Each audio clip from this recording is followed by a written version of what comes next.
Ada wanita yang membangkitkan kesadaran dan ada wanita yang hanya sekadar lewat. Perbedaannya bukan terletak pada tangan mereka, melainkan pada niat mereka. Karena pria yang memiliki kedalaman jiwa tidak akan terbakar oleh gerakan kosong. Dia hanya akan membara ketika seseorang berani menemukan tempat-tempat yang tidak pernah disentuh orang lain. Apakah kau ingin tahu mengapa mereka mengabaikanmu? Mengapa mereka tidak lagi menginginkanmu seperti dulu? Ini bukan karena usiamu. Ini bukan karena penampilanmu. Masalahnya adalah kau tidak tahu cara membangkitkan apa yang benar-benar penting. Dan selama kau berpikir bahwa hasrat hanya lahir di tempat tidur, kau akan terus berputar dalam frustrasi, menjadi tak terlihat. Hari ini, aku akan mengungkapkan 5 tempat di mana seorang pria rindu untuk disentuh, meskipun dia tidak akan pernah mengakuinya. Tempat-tempat yang mengaktifkan pikirannya, tubuhnya, dan jiwanya. Yang terakhir adalah yang paling transformatif dari semuanya, tetapi juga yang paling menantang jika engkau tidak tahu cara menyalurkannya. Ini adalah wahyu bagi mereka yang lelah menjadi tak terlihat. Tetaplah menyimak sampai akhir. Kau akan memahami kebenaran yang tidak pernah diungkapkan siapapun kepadamu dan yang tidak akan pernah dia akui. Pernahkah kau menyentuh seorang pria dan tidak terjadi apa-apa? Tidak ada percikan, tidak ada tatapan yang berbeda, bahkan tidak ada perubahan halus dalam napasnya, hanya keheningan tidak nyaman yang memperjelas bahwa apa yang kau lakukan tidak berbekas di hatinya. Aku akan memberitahumu alasannya. Karena kau menyentuh di tempat yang disentuh semua orang, tetapi dia tidak membutuhkannya di sana. Itulah masalahnya. Kau mencoba membobol brankas dengan kombinasi angka yang sama yang kau gunakan 30 tahun lalu, dan semua itu tidak lagi berhasil. Mari kita masuk ke poin pertama, punggung bawah. Disinilah baju zirahnya mulai memudar. Bukan kebetulan bahwa tepat di sana, persis di sana, beban tahun-tahun itu menumpuk. Bukan hanya kelelahan fisik, tapi juga kelelahan emosional. Seorang pria yang telah menjalani hidup, yang telah menafkahi keluarga, yang telah menghadapi kekecewaan dan membuat keputusan yang menguras tenaganya, dia tidak butuh tangan yang menyentuhnya tanpa tujuan. Dia perlu disentuh dengan kehadiran yang berkata, "Aku di sini dan aku melihatmu." Bayangkan ini, dia ada di depanmu sedang memperbaiki sesuatu di rumah, menjawab email, tenggelam dalam rutinitas yang sama yang selalu mengelilinginya. Kau mendekat tanpa mengucapkan sepatah kata pun dan meletakkan tanganmu di lekukan punggung bawahnya. Tidak dengan tiba-tiba, tidak dengan hasrat yang mencolok, tetapi dengan ketegasan dan rasa hormat. Sebuah isyarat yang tidak mencari seks, tetapi kehadiran. Dan pada saat itu, jika dilakukan dengan benar, sesuatu akan bergeser. Bukan karena kau membangkitkan gairahnya, tetapi karena kau berbicara kepada ketidaksadaran kolektifnya. Seperti yang dikatakan Jung, kau mengingatkannya bahwa seseorang masih melihatnya sebagai seorang pria, bahwa seseorang memperhatikan apa yang diabaikan orang lain. Tapi jangan bingung, ini bukan sihir, ini bukan tentang menyentuh hanya sekadar menyentuh. Ini tentang keberadaanmu di sana, membiarkan energimu menyalurkan apa yang tidak bisa lagi diucapkan oleh kata-katamu. Punggung bawah adalah zona yang berteriak tanpa suara, dan hanya wanita yang telah berhenti mencari validasi yang dapat mendengar panggilan itu. Ingin bukti? Pikirkan kapan terakhir kali seorang pria gemetar hanya karena sentuhan di pinggangnya. Mungkin sudah sangat lama, kau bahkan tidak lagi mengaitkannya dengan sesuatu yang nyata. Karena kau hidup dengan keyakinan bahwa isyarat yang intens, kata-kata yang berani, atau permainan di kamar tidurlah yang menjaga hasrat tetap hidup. Tapi tidak, itu adalah detailnya, jedanya, sentuhan yang berkata, "Aku tidak datang untuk memanfaatkanmu, aku datang untuk mengagumimu." Sentuh dia di sana dengan niat, tanpa mengharapkan imbalan apapun. Lakukan dengan mengetahui bahwa isyarat kecil ini bisa menjadi awal dari jenis koneksi yang baru. Cara untuk membangun kembali sesuatu yang pernah terasa hilang. Dan jika kau melakukannya dengan benar, jika kau melakukannya tanpa terburu-buru, kau akan melihat bahwa bukan kulit yang kau sentuh, itu adalah bayang-bayangnya, sebagaimana Jung menyebutnya. Kisahnya, perjuangannya, kebutuhannya untuk dilihat oleh seseorang yang tidak memperlakukannya sebagai penyedia, ayah, atau teman, tetapi sebagai pria yang utuh. Beginilah cara hasrat mulai bangkit, bukan dari daging, tapi dari jiwa. Dan itu, temanku, adalah sesuatu yang hanya sedikit orang yang mengerti. Poin kedua, sentuhan yang menghidupkan kembali apa yang telah terlupakan. Jika kau mengerti apa yang aku katakan sebelumnya, maka kau sudah tahu bahwa hasrat tidak menyala dari permukaan. Ia menyala ketika kau menyentuh dengan tujuan. Ketika kau membuat seorang pria merasa bahwa masih ada api di bawah abu, dan api itu tidak dikobarkan oleh hal yang jelas, tetapi oleh yang terlupakan. Kita sampai pada poin kunci kedua, bagian dalam lengan, sentuhan yang menghidupkan kembali apa yang telah terlupakan. Karena di sana, di mana sedikit orang melihat, terletak salah satu zona paling kuat untuk menciptakan hubungan emosional dan fisik. Tapi karena tidak terlihat, tidak disebutkan, kebanyakan orang mengabaikannya, dan ketidaktahuan itu merugikanmu karena hilangnya hasratnya. Bagian dalam lengan adalah area yang menurut neuropsikologi penuh dengan ujung saraf yang sangat sensitif. Tapi itu nomor 2. Yang benar-benar penting adalah bahwa titik ini sangat terikat dengan memori emosional. Ya, memori tentang kasih sayang yang menyimpan sentuhan lembut pertama, isyarat kepedulian, belayan tulus dari seseorang yang tidak mencari apapun selain kehadiran. Ketika kau menyentuh area itu dengan kelembutan dan ketegasan, kau tidak sedang merayunya seperti remaja yang gelisah, kau sedang mengaktifkan arketipe yang terkubur. Seperti yang akan dikatakan Jung, kau memberitahunya tanpa kata-kata, aku bisa menyentuhmu tanpa mengharapkan imbalan apapun hanya karena kau pantas untuk disentuh. Sekarang pikirkan ini. Menurutmu, berapa kali seorang pria dewasa dibelai tanpa ekspektasi? Berapa kali seseorang meletakkan tangan padanya hanya untuk mengingatkannya bahwa dia masih hidup, masih layak mendapatkan kasih sayang tanpa syarat? Sangat sedikit. Karena seiring bertambahnya usia, sentuhan menjadi mekanis atau menghilang. Para wanita di sekitarnya berhenti menyentuhnya dengan rasa ingin tahu. Mereka melihatnya sebagai ayah, teman, sosok pendukung, tetapi bukan sebagai pria. Dan itu menghancurkan lebih dari yang bisa dilakukan oleh waktu. Itu melayukan akar hasrat. Dari stoisisme muncul sebuah ide yang kuat.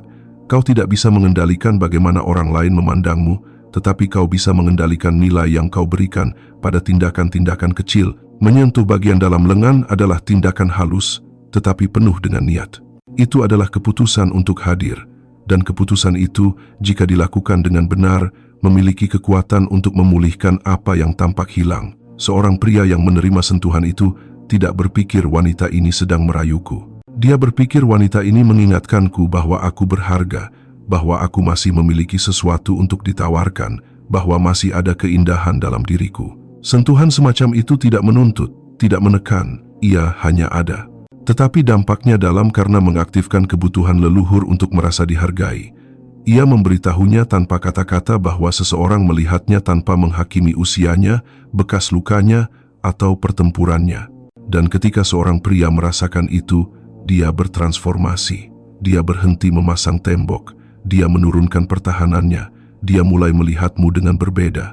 Bukan karena kau menjanjikan apapun, tetapi karena kau mengembalikan sesuatu yang dia pikir telah hilang. Haknya untuk diinginkan.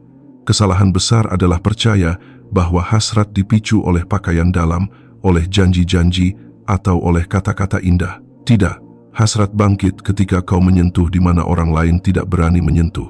Ketika kau berani menjadi berbeda, ketika kau mengerti bahwa tubuh bukan hanya kulit, itu adalah sebuah cerita, dan bahwa setiap gerakan, setiap sentuhan bisa menjadi kunci yang membuka pintu yang terlupakan.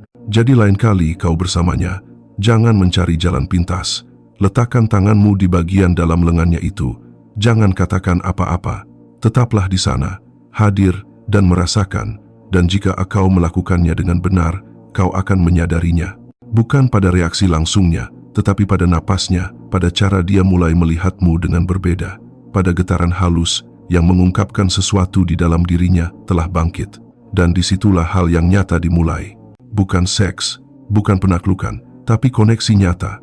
Jenis yang bertahan lama, jenis yang mengubah, jenis yang sangat sedikit wanita yang pernah berhasil ciptakan. Poin ketiga, di mana kerentanan menjadi penyerahan diri. Kau sudah tahu bahwa menyentuh tidak sama dengan terhubung. Dan belayan yang dieksekusi dengan buruk tanpa niat lebih buruk daripada tidak melakukan apa-apa sama sekali. Kita sudah bicara tentang punggung bawah dan bagian dalam lengan.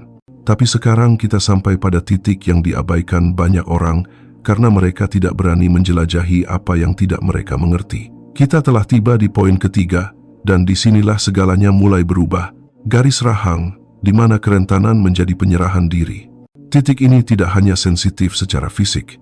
Ia sensitif karena melambangkan kekuatan sekaligus kerapuhan. Ini adalah area terbuka yang dekat dengan mata, leher, mulut, menyentuh di sana seperti berkata, "Aku begitu dekat hingga aku bisa melukaimu, tapi aku memilih untuk melindungimu." Dan tahukah kau apa dampaknya bagi seorang pria dewasa? Itu mengembalikan kemampuannya untuk percaya. Itu mengingatkannya bahwa dia bisa menurunkan pertahanannya tanpa diserang karena garis rahang tidak dibelai, seolah-olah kau mencoba mempercepat keadaan. Ia dibelai seperti seseorang yang memiliki semua waktu di dunia, seperti seseorang yang tidak perlu terburu-buru, karena dia sudah mengerti bahwa hasrat sejati tidak hidup dalam ketergesaan, tetapi dalam ketenangan. Ini adalah strategi praktis yang dapat sepenuhnya mengubah caramu berhubungan dengan seorang pria yang telah makan asam garam kehidupan. Lain kali kau sedang mengobrol santai dengannya, jangan menyela dengan kata-kata romantis atau kode-kode. Kondongkan tubuhmu perlahan dan letakkan jarimu dengan ringan di garis rahangnya. Tatap matanya. Jangan tersenyum. Tatap saja. Tahan isyarat itu selama beberapa detik, lalu perlahan tarik tanganmu. Jangan katakan apa-apa. Kembali ke percakapan seolah tidak terjadi apa-apa. Apakah kau merasakannya? Itu adalah kekuatan, bukan karena kau memanipulasi, tetapi karena kau hadir. Karena isyarat itu mengomunikasikan sesuatu yang tidak bisa dilakukan oleh pujian manapun. Bahwa kau memegang kekuatan, tapi kau tidak menggunakannya untuk mendominasi. Kau menggunakannya untuk melindungi. Itu memberitahunya bahwa kau tidak perlu membuktikan apapun.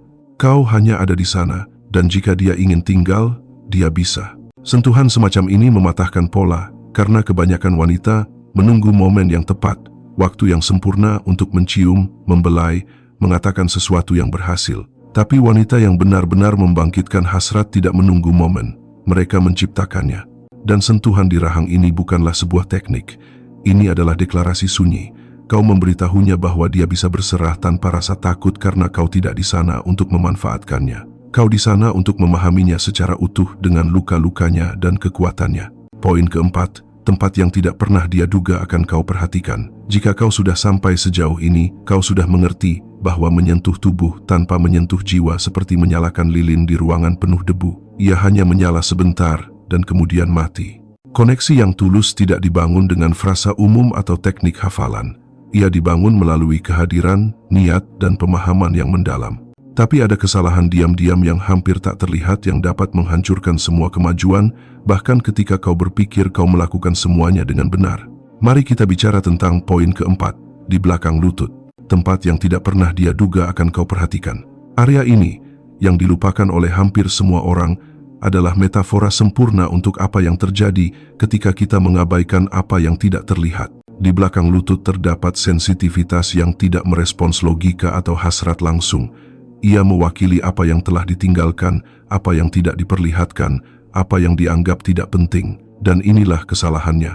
Berpikir bahwa hanya apa yang terlihat yang penting, bahwa hanya apa yang dia tunjukkan padamu yang perlu disentuh. Banyak wanita terjebak dalam hal-hal yang jelas. Mereka ingin mengubah hidup mereka dari permukaan, memperbaiki penampilan, berbicara dengan cara berbeda, berpura-pura percaya diri. Tetapi mereka membiarkan lapisan yang lebih dalam tidak tersentuh, persis seperti bagian di belakang lutut itu, sensitif, terabaikan, dan rentan.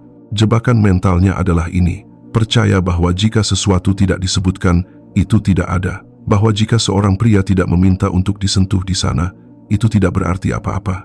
Bahwa jika kau tidak mengerti nilai dari sesuatu, maka itu pasti tidak berharga, dan kau pun terus menghindari hal-hal yang tidak nyaman, hal-hal yang tidak kau ketahui cara menanganinya. Inilah mengapa banyak wanita gagal dalam hubungan. Mereka mencoba mengubah bagian luar sambil tetap sama di bagian dalam, dan pria itu merasakannya bukan melalui kata-kata, tetapi melalui tubuhnya, melalui keheningannya, melalui jarak yang sepertinya tidak bisa kau seberangi. Ketika kau menyentuh bagian belakang lututnya, kau mengirimkan pesan yang tidak berani diungkapkan oleh wanita lain, bahwa kau peduli bahkan tentang apa yang dia sendiri telah lupakan. Bahwa kau tidak hanya ada di sana untuk apa yang mudah, apa yang berkilau, atau apa yang memberikan kepuasan instan. Kau ada di sana untuk apa yang benar-benar penting, dan dalam pikiran seorang pria dewasa, itu revolusioner. Karena sebagian besar sudah menyerah, mereka sudah berhenti mengharapkan perhatian semacam itu. Mereka sudah terbiasa menjadi tak terlihat di bagian terdalam tubuh, dan jiwa mereka. Jung akan menyebutnya pertemuan dengan bayang-bayang, bagian tertolak yang kita semua bawa di dalam diri. Konsekuensi dari mengabaikan ini sangat menghancurkan. Kau tidak hanya kehilangan hasratnya, kau kehilangan rasa hormatnya karena dia tahu kapan kau sedang berimprovisasi. Dia tahu kapan gerakanmu berasal dari naskah, bukan dari niat. Dan saat itulah kau menjadi hanya wanita lain. Satu lagi yang tidak tahu cara menyentuh di mana rasanya sakit, di mana rasanya bergetar, di mana kehidupan masih tersisa. Menyentuh belakang lutut bukanlah tindakan erotis. Itu adalah bukti bahwa engkau bersedia menjelajahi apa yang tidak dilihat orang lain. Dan jika kau melakukannya dengan benar, jika kau mencapai tempat itu dengan keanggunan alami yang sama yang akan kau gunakan untuk menyentuh wajahnya, maka sesuatu yang dalam mulai bergeser bukan hanya di dalam dirinya, tapi di dalam dirimu. Karena ketika kau melatih dirimu untuk melihat apa yang tidak dilihat orang lain, untuk menghargai apa yang diabaikan orang lain, kau mulai melihat hidupmu sendiri dengan berbeda juga. Kau mulai memperhatikan segala sesuatu yang telah kau abaikan dalam dirimu sendiri. Ketakutanmu, emosimu yang tertekan, keinginanmu untuk disentuh dengan rasa hormat, dengan rasa ingin tahu, dengan kehadiran. Jadi, jangan tertipu. Apa yang mungkin tampak seperti titik sederhana di tubuh, sebenarnya adalah portal menuju jiwa. Dan portal itu hanya terbuka bagi mereka yang tidak takut menghadapi yang tak terlihat, bagi mereka yang tidak mencari hasil cepat tetapi transformasi mendalam. Poin kelima dan terakhir, koneksi yang melampaui tubuh. Kita telah mencapai poin terakhir dalam perjalanan ini. Dan jika kau benar-benar mendengarkan semuanya sejauh ini, kau sudah tahu ini bukan tentang teknik rayuan. Ini tentang menghubungkan kembali dengan sesuatu yang banyak orang sudah menyerah padanya, harga diri. Poin kelima ini bukan hanya tempat di tubuh. Ini adalah simbol dari segala sesuatu yang selama ini kau abaikan. Kulit kepala, koneksi yang melampaui tubuh. Dan jika kau tidak mengerti apa yang diwakilinya, kau akan tetap terperangkap di permukaan, percaya bahwa hasrat itu fisik. Padahal sebenarnya itu mental, emosional, spiritual. Jung akan menyebutnya titik kontak dengan animus, energi maskulin yang dibawa setiap wanita di dalam dirinya. Menyentuh kulit kepala seorang pria tidak sama dengan menyisir rambutnya dengan jarimu. Itu menyentuh akar dunia batinnya, tempat di mana pikiran, ketegangan, dan keraguan menumpuk. Itu diam-diam memberitahunya, aku tidak hanya menginginkan tubuhmu, aku menginginkan pikiranmu, dan aku bersedia memegangnya dengan hati-hati. Tapi tidak semua orang bisa melakukan ini, karena jika dilakukan dengan buruk, rasanya invasif, canggung, tidak nyaman. Namun jika dilakukan dengan benar, itu membutuhkan kehadiran penuh. Itu membutuhkan menjadi jenis wanita yang tidak takut akan keheningan karena jemarinya yang berbicara, dan disinilah letak masalahnya. Kebanyakan wanita tidak tahan dengan keheningan. Mereka mendambakan hasil instan. Mereka ingin dia bereaksi, memberinya tanda, semacam validasi. Dan ketika mereka tidak mendapatkannya, mereka menjadi frustrasi, menarik diri, atau lebih buruk lagi, memosisikan diri sebagai korban. Mereka berkata, aku melakukan semuanya dengan benar, dan dia bahkan tidak melihatku. Mereka tidak mengerti bahwa hasrat tidak dibangkitkan melalui tekanan, tetapi melalui kesabaran. Bahwa menyentuh kulit kepala tidak dimaksudkan untuk membangkitkan gairah, tetapi untuk terhubung, untuk membuatnya merasa bahwa seseorang akhirnya bisa memegangnya tanpa meminta imbalan apapun. Tapi jika kau terus mencari jalan pintas, kau akan berakhir seperti begitu banyak orang lain, frustrasi, bingung, tidak mengerti mengapa dia terus menutup diri. Alasannya sederhana, bukan karena dia tidak bisa merasa lagi, itu karena dia tidak percaya lagi. Dan dengan ketidaksabaranmu, dengan kebutuhanmu untuk mendapatkan sesuatu kembali, kau mengonfirmasi apa yang sudah dia takutkan, bahwa membuka diri tidaklah sepadan, bahwa tidak ada wanita yang benar-benar memahami nilai koneksi yang mendalam. Kulit kepala, ketika disentuh dengan niat, memicu pelepasan oksitosin, hormon kepercayaan. Dan jika kau bisa membuatnya merasakan itu bersamamu tanpa seks, tanpa manipulasi, maka kau menyentuh apa yang benar-benar penting, tapi itu tidak mudah. Itu membutuhkan pola pikir yang berbeda. Kau harus berhenti bertindak seperti pengemis emosional, menunggu dia memvalidasi keberadaanmu. Kau harus mulai bergerak seperti wanita yang sudah utuh, karena hanya dari keutuhan itulah kau bisa menyentuh tanpa membutuhkan, tanpa kecemasan, tanpa urgensi. Itulah perbedaan antara wanita yang membangkitkan hasrat dan mereka yang hanya membangkitkan rasa kasihan. Mengubah pola ini tidak dimulai dengan mengubah gerakanmu. Ini dimulai dengan mengubah niatmu, dengan memahami bahwa jika kau tidak siap menyentuh dengan jiwamu, lebih baik tidak menyentuh sama sekali. Karena pria merasakannya bukan melalui kulit mereka, tetapi melalui energi. Dan jika kau kosong di dalam, dia akan merasakannya. Jadi bertransformasilah, tapi lakukanlah dengan nyata. Bukan dengan janji-janji, bukan dengan kata-kata manis, melainkan dengan kehadiran, kesabaran, dan rasa hormat. Dan jika kau tidak tahu harus mulai dari mana, mulailah dengan ini. Lain kali kau bersamanya, tetaplah diam. Mendekatlah. Letakkan tanganmu dengan lembut di kepalanya. Tetaplah di sana. Bernapaslah dengan tenang. Jangan mencari reaksi. Tetaplah diam. Karena satu isyarat sederhana dan tulus itu dapat membangkitkan sesuatu dalam dirinya yang tidak pernah dijangkau orang lain, keinginannya untuk percaya lagi. Dan ketika itu terjadi, bersiaplah karena kau tidak hanya akan menyentuh seorang pria. Kau akan menyentuh apa yang Jung sebut sebagai dirinya, esensi terdalamnya. Dan disitulah hal yang nyata dimulai, disitulah hasrat sejati lahir. Jika kau sudah sampai sejauh ini, kau tidak seperti yang lain. Karena kebanyakan orang menyerah ketika mulai terasa sakit. Ketika kebenaran mengguncang ego mereka atau mengingatkan mereka pada segala sesuatu yang telah mereka biarkan mati di dalam diri. Tapi kau tetap di sini. Kau mendengarkan, kau merenung. Dan sekarang kau berada di persimpangan jalan. Terus hidup dan menyentuh kehidupan secara dangkal atau berani menyentuh di mana itu benar-benar penting. Tidak ada yang bisa memaksamu untuk sadar. Tapi jika apapun yang kau dengar hari ini beresonansi jauh di dalam dirimu, maka kau tidak bisa pura-pura tidak melihatnya.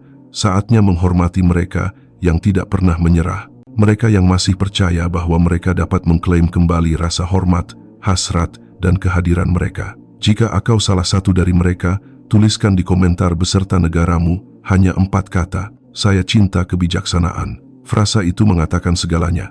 Karena ini bukan hanya tentang pria, kau tahu. Ini tentang dirimu. Tentang bagaimana kau memilih untuk terlibat dengan dunia, dengan emosimu, dan dengan martabatmu. Aku Gabriel, dan saluran Home of Wisdom ini tidak ada untuk menghiburmu atau memberitahumu apa yang ingin kau dengar. Saluran ini ada untuk membangunkanmu, untuk mengembalikan kekuatan yang telah kau berikan kepada orang lain. Di sini, kita tidak berbicara dalam teori kosong atau janji-janji mudah. Kita berbicara tentang hidup dengan kekuatan, dengan kecerdasan, dengan tujuan. Berlanggananlah sekarang jika pesan ini menggerakkan sesuatu di dalam dirimu. Bukan untukku, untukmu. Karena bergabung dengan komunitas ini berarti memilih untuk bangun bahkan ketika itu menyakitkan. Itu berarti tidak lagi hidup dalam mati rasa dan mulai bergerak dengan kejelasan. Bagikan video ini. Orang lain mungkin perlu mendengar apa yang baru saja kau pahami. Dan jangan pergi dulu. Video ini bukanlah akhir.